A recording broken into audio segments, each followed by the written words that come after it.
Mark Hibbard, Bristolian Bad Boys Flava. Tell us what your team name for the Quintet for Grapple Worlds is, Mark. So we started off with a bit as a joke. Basically, we're all idiots, to be fair. We're all quite close friends, so we thought, let's just make it as shithouse as we can, really. So we were like, right, Bristolian Bad Boy Flava. We had like a pot noodle sort of icon made up, Bristolian Bad Boy Flava. Nice. Sent through. The flavour got mixed off, so now we just called Bristolian Bad Boys for some reason. None of us think we're bad boys at all, to be fair, so it kind of fits in. Okay. But especially if you're eating pot noodles.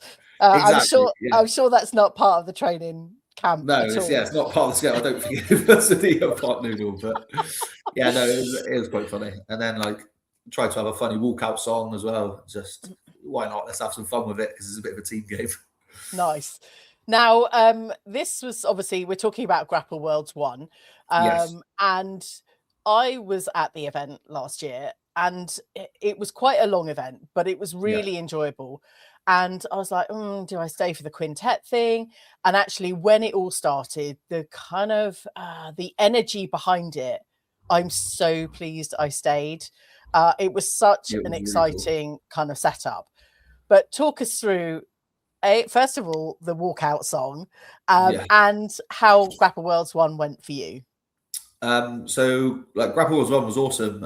Really cool venue at the Kassam Stadium. I don't know. I had a great day. All the team did. We were looked after really, really well. Like production was awesome. It was a really cool show to be a part of. And that was personally the first like team event I've done, and most of the boys. So it was nice to like jiu-jitsu is obviously very singular sport. All the pressure's on you and whatnot. Even though you train with a team, obviously you compete by yourself. So it was nice to have like the change up of the team. So like we had a wicked day, but it was really cool. We like tried to walk out to Britney Spears. It made it even funnier because I think the DJ messed the tracks up. So we actually walked out to Nexus's like hardcore song, and then they actually all walked out to Britney Spears, which made it even better. So okay, we're starting a war already. I love this. Yeah, it was a nice little cherry on the cake. That was quite funny. Okay, so the members of your team for Grapple Worlds 2 are slightly different, but how do you all know each other from Grapple Worlds 1, and how did you perform as a team, with it being your first kind of team event in jiu-jitsu? Yeah, so we all know most, so especially at the first team, we were all like close friends. We all at one point would have been part of like the same jiu-jitsu team.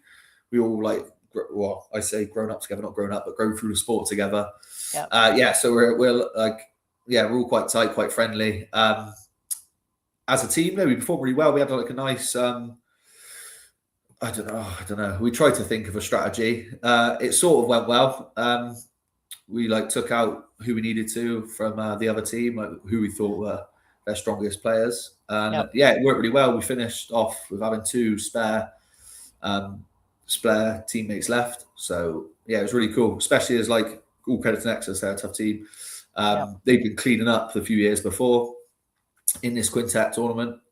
So it was nice to get there and sort of put a stamp, and we all performed pretty well, to be fair. Nice. Strategy went really well. So you're all based in Bristol, hence the name. Do you all train out of the same gym, or do you kind of meet up from different gyms? Yeah, so like I said, we all at one point were part of like the same lineage, but we're all in Bristol. We're not far from each other. So we've got the original team. There's 3 people from Kim BJJ. That's a Pedro Besser affiliate. Obviously, I'm from RR, which is a Pedro Besser affiliate, and we had Tom O'Hagan, who's from Impact Gym. Years ago, Tom used to train with us under Pedro. He don't anymore, but it's another local gym. I trained with Tom quite a lot. Especially before the tournament, we met up quite a few times, like had some team training and like spoke strategy, and we're like working out what each other's strengths were and stuff. So that was quite cool. So it was nice to bring together. It was like training for a team event. It was really, really cool. Like obviously it doesn't happen that often in jiu-jitsu, so it was really nice to get like the crossover. There's been a massive trend towards Quintet kind of squad style. Do you think that's great for the audience, or what? Yeah, I think it's really cool. Like, I enjoy watching it myself. I definitely enjoy being a part of it, but I think it's really cool, especially I think if you go into like normal people trying to get people who don't train jiu-jitsu to watch jiu-jitsu, everyone can understand team sports a little bit better, I think. Yeah. So like the camaraderie, and not only that, like you have the back and forth of the teams as well. And like and it brings in the strategy game of like, right, we need to take out so-and-so so that we can get so-and-so in and stuff. I think it was really, really cool. I think it's really good for the sport, especially on the weekend. Obviously, you had the Polaris against who's number one. That was awesome to watch. I think it's really good for jiu-jitsu, to be honest. And it's a nice change up, because like it can be such a daunting like thing, competing by yourself all the time, or all the pressure being on you. So like I had loads of fun with the Quintet, because you're like, suddenly I've got 1/5 of the pressure that I usually have. You're like, oh, I can enjoy this a bit more now. So yeah, I think for a lot of invitationals and promotions, there does really seem to be a sense of fun. And I think it's really nice that you've reflected, 1/5 of the pressure in this scenario. Does the rule set change for you alongside, other competitors or other people having matchups in an invitational, especially for Grapple Worlds? Yeah, so depending on what show it is, quite a lot of the rule sets are different, just how they score it, or how, obviously, if you submit someone, so we all know that's the be-all and end-all really at the start. But in terms of if it goes the distance, what the judges are looking for, what the refs are looking for, how they're scoring it, whatever it may be, loads change, to be honest. I'll be honest, really, if you're winning in jiu-jitsu, you usually know you're winning, don't you? Yeah. But whether it's they're looking for submission attempts over position or something like that, so it can change it up. But I like all of them. I think I've competed in every rule set there is. At the end of the day, like I said, if you can submit someone, then that doesn't matter.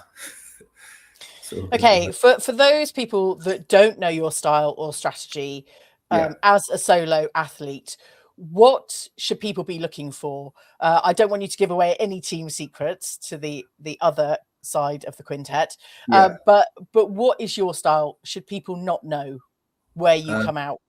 For me personally, like I'm known as like a bigger guy. Everyone expects I'm one-dimensional. I'm going to try and run through you. But to be honest, I'm like the opposite of that. I like to be well-rounded. I can spend I'm very bendy. I can spend a lot of time upside down if I need to be. So I like having the contrast between, if I want to wrestle, if I want to get on top and put pressure on you, I can. If I want to bend upside down underneath your legs, then I can also do that as well. So quite a lot of time I will surprise people with what I can do. I like to be as much of a mixed athlete as I can. Nice. What have you learned over the years to give you that dynamic sense for your game? Obviously, you're a black belt, so you've been training for a number of years. You're kind of, an online coach and kind of coaching people in person. But what has been the biggest shift in your style to make you as rounded and flexible for the sport of jiu-jitsu? So I think I needed to, like, once you get to the higher levels of like lower levels, you can stick to one. You can know, this is my A game. This is all I'm doing.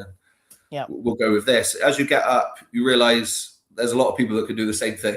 So you've got to have something in your sleeve at some point. You've got to be able to pull something out the bag, or even halfway through a match, you're like, this isn't working. I need to change up style completely. So I think it was more a necessity, really. I was like, I need to do this. But also in terms of like training, like in jiu-jitsu, obviously we train every single day. It'd be boring if I went in and just played the same game, did the same thing, just tried to squash someone and Kimura someone a million times around 5-6 days a week.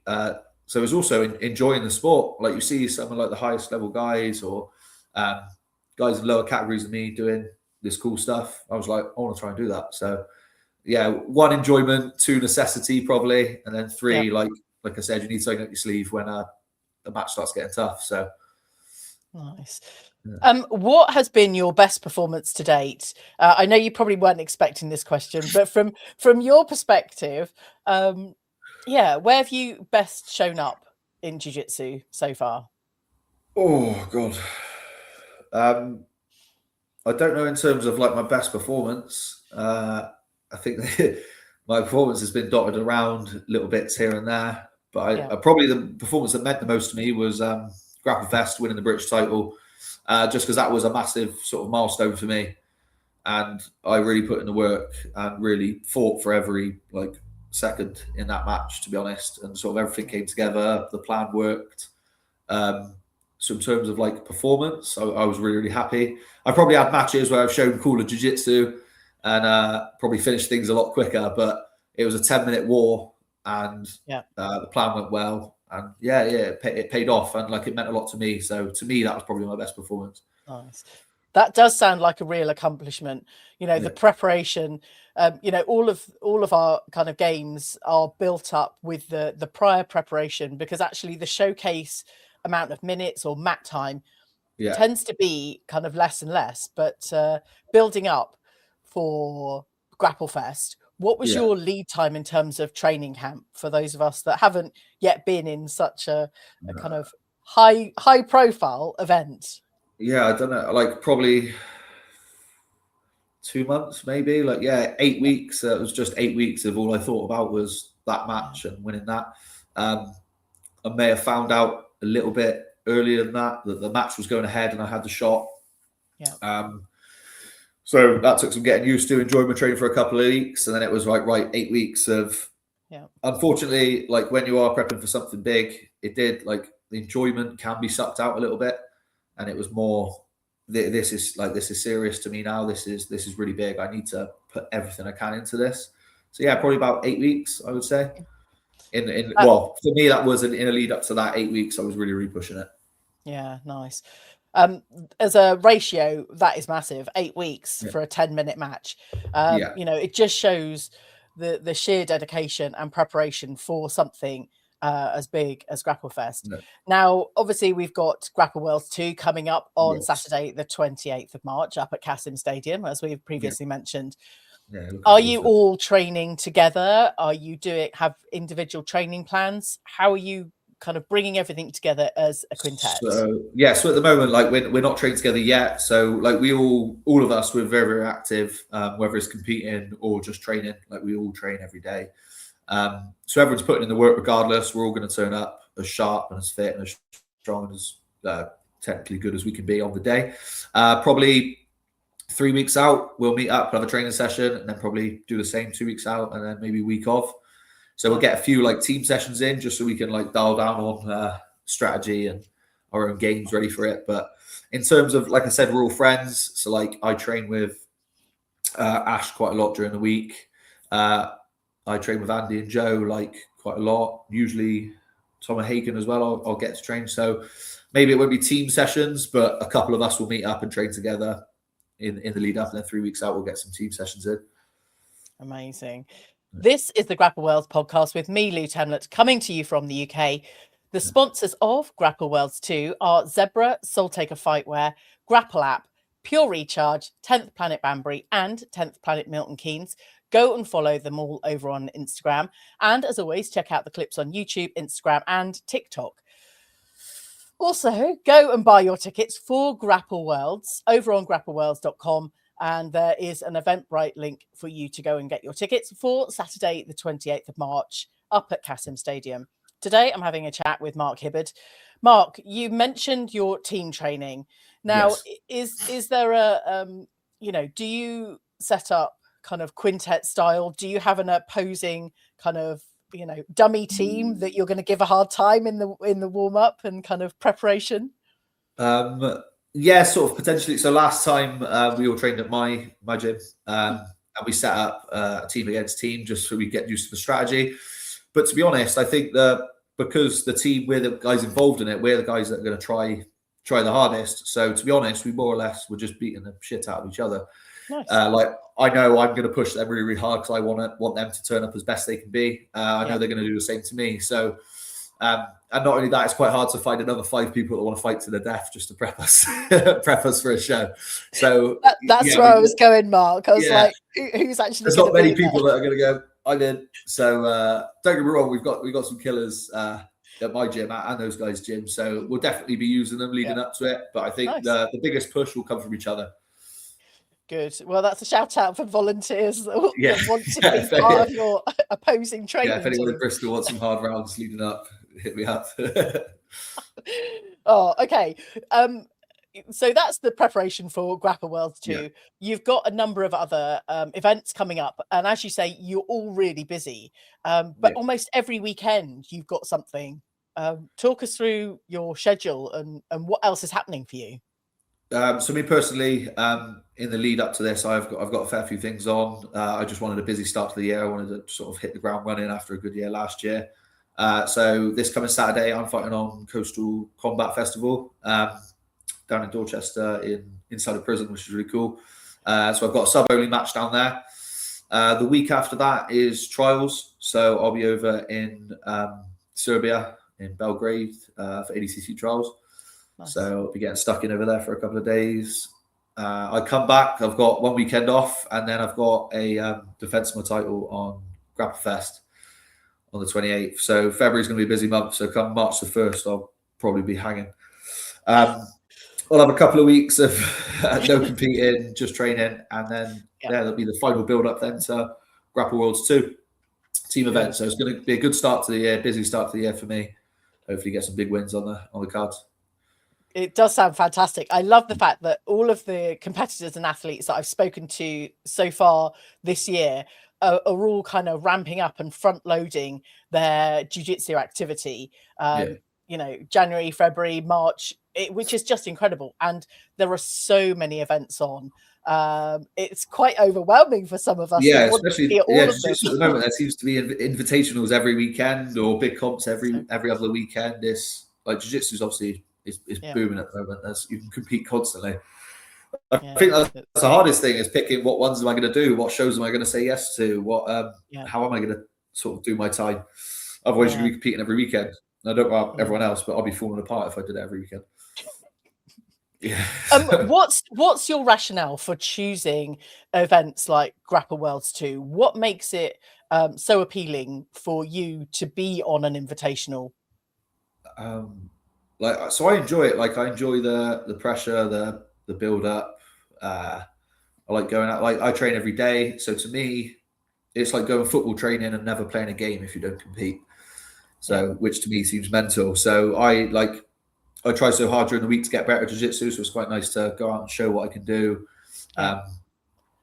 In terms of Grapple Worlds, like, obviously it's a team event. There's not many team events about, so I was super happy to get involved in a team event. I think it's really cool to compete with friends, two, just as a different rule set, to be honest, and how it shows up. But obviously Grapple Worlds was an awesome show. It was run so well. Like, happy to be involved again. In terms of other invitationals, it's just now, to me, it's what matters most to me. I'm like, if the fight, the match, if it's a cool match against someone I really want to fight, then yeah, I'm in. If it matters to me, then yeah, I'm in. There was one time when I'd say yes to everything and just compete as much as I can, which I think was necessary for me at the time to try and sort of get my name out there. Whereas now it's cool matches, like big stuff. I'm there as much as I can be. Nice. Now, do you have a kind of team of supporters coming along to Grapple Worlds to cheer you on? Yeah, so we, especially in Bristol, like I said, we all train at different gyms in Bristol. Like, we've got quite a lot of like the same friends and stuff. So yeah, there'll be people from King coming up to support us, people from RR, I'm sure people from Impact as well. We had quite a few people come up last time and support us, which was really nice. Obviously, this is now a defense of our title after winning last year. So yeah, hopefully we'll get a few more guys down. It's only in Oxford, so it wasn't too far. Yeah, so we'll definitely have some people down to cheer us on and get us through the quintet. And not only that, people like the team format. If you know 2 or 3 people part of the team, you're not driving 2 hours just to watch your mate fight for 6 minutes. Now you're watching 3 of your mates fight for half an hour or whatever it may be. Yeah, so I think it's really cool. Any kind of words of advice for anyone considering taking part in a quintet style matchup? Or equally for those stepping onto the invitational space for the first time? In terms of team event, I just say do it. Anyone do it. If there's any sort of quintet, 4-man, 3-man, whatever it may be, do it. It's a really, really fun way of competing jiu-jitsu. So when you put everything on yourself and it's just you going out there, you get in your own head about it. When you've got a team event, you've got friends with you, you've got people bringing you along, you're G'ing other people up. It's like really, really cool part of like the team event is just the camaraderie leading up to the match and getting yourself through it and whatnot. So to me, I don't see any downside of doing a quintet or team event, and I say everyone should do it. Just go and enjoy it.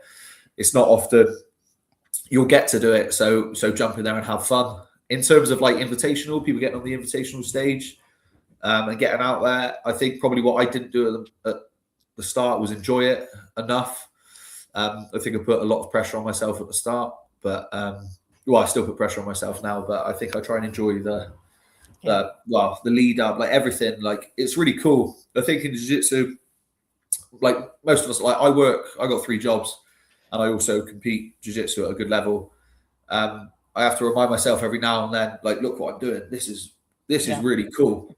I'm turning up to wherever it is and people are coming to watch me and I get to fight this guy, and like it's a really cool thing to do. I don't think at the start anyone takes in what they're actually doing. So I think if you get a shot on an invitational show, tell people about it, go and do it. Just have fun with it. Like as much as you want to win and get stuck in, I think if you have more enjoyment and more fun with it, you'll probably compete better. But like sort of take a step back and be like, look what I'm doing. This is cool as shit. I need to enjoy this. I think which is what I didn't do at the start. Yeah, that's really good advice. And I think so many of us get in our heads and in the space of the thing without appreciating how far we've come, what we've achieved, what we're doing, for sure. And speaking about it. Like I said, if it's not your full-time job, you've got work on Monday, but when someone says, what did you do on the weekend? I went to the Kassam Stadium and had a fight with a bloke and a load of people watched. Like it's a really cool thing to do, but we don't like you said, how far you've come. If you've started training jiu-jitsu and then however many years later, or you've got to a certain level and now people want you to come and fight on their shows and show what you've got, like it's a really cool achievement. But people will just see the pressure and don't see what they've already achieved just by getting there. Yeah, exactly. One grip or one collar tie in front of the next. Exactly. And some nice arm drags and takedowns. Love it. I'm talking at a much different level to you, Mark.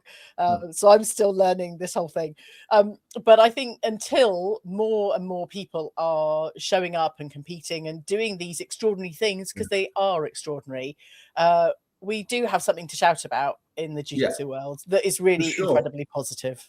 Like I say to all my guys that compete as well, like what me and Rich try and we reiterate a lot to the guys, like just showing up to compete is massive. Like until you've actually competed in whether it be jiu-jitsu or another martial art or whatever it may be, like you're signing up to go and have a fight with someone. I know it's a sport, but at the end of the day, you're fighting. It takes a lot of bottle, a lot of courage, a lot of self-belief just to turn up, step on the mat and have a fight with someone.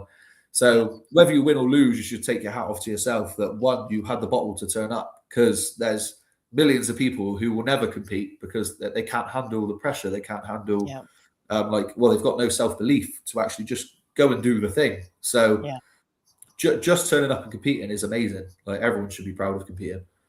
Absolutely. And I think having a kind of a bunch of mates that you want to compete with or against in any of these things and doing it as a team sport as well sounds, a slightly easier option. 100%. Like the Quintet makes it a much easier option. Like I said, like usually you're by yourself, but in terms of like a club for like RR, when we do we'll do competition days and we'll encourage people to sign up to what comp. So we can turn up as a team. There'll be loads of guys watching. All of our coaches will be there helping. And we try and make it as much of a team thing as we can. So all the pressure's not just on you, like everyone's there. I think that's like a good thing that we've got going. And I know other gyms do it as well.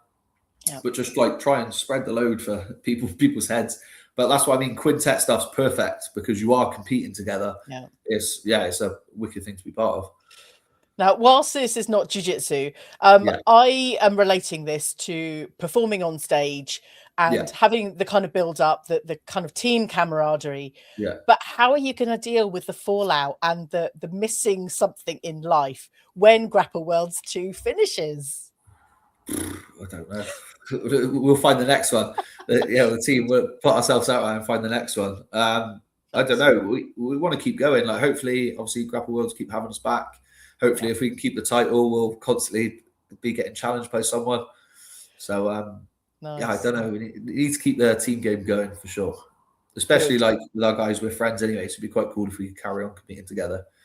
Nice. So that sounds like a team strategy to keep the energy at a level that is sustainable for longer, because ultimately we all want to be training and competing and showing up at invitationals for as long as we possibly can. Yeah, fingers crossed. For as long as we can. Yeah, as long as our bodies will let us. Yeah, we'll be there, basically. All of us masters athletes, there's a time and a place, but we're still in it. Still going, what? Some of the masters athletes are the scrappiest ones. Don't tell the rest of them. Exactly. Keep that one quiet. The masters just get stuck in. They're like, well, it's broke before, I'll do it again. Oh my gosh. Right. Bristolian Bad Boys Flava. Mark, how can people follow your journey and the team? So personally, just Instagram. That's where I do everything sort of jiu-jitsu wise, which is Mark_Hibbs BJJ. Follow me on there for sort of everything I'm getting up to. In terms of the team, you'll find them on my Instagram as well. But Andy Valencia, Joe Matthews, Tom O'Hagan, and then this year we've got Ash Gibson stepping in for Ben Saunders as well as part of the team. So all of the guys have Instagram. All of them are pretty active, sharing their stuff, where they're competing or techniques or whatever it may be. We're all from Bristol again, so I'm sure we're all a friendly bunch as well. So if anyone's in Bristol and wants to come and train, hit any of us up. You'd obviously be more than welcome to train with all of us as well. Especially in the run-up to Grapple Worlds 2. Especially in the run-up to Grapple Worlds 2. Pop down and have a session. And find out try and find out what we're going to be doing on the match. But yeah, more than welcome, everyone. Love it. Right. I might just avoid Bristol for the next couple of months, Mark. There'll be some savage training going on. Amazing. Well, I wish you all the luck with everything in the build up to Grapple Worlds 2. You and the whole team. You're going to be amazing.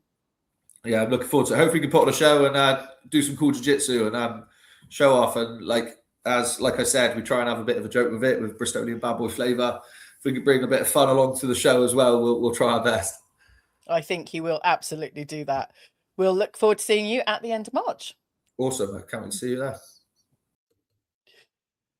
Thank you for listening to this episode. Hope you enjoyed it. Go and follow Mark and Grapple Worlds over on Instagram. The links are in the show notes.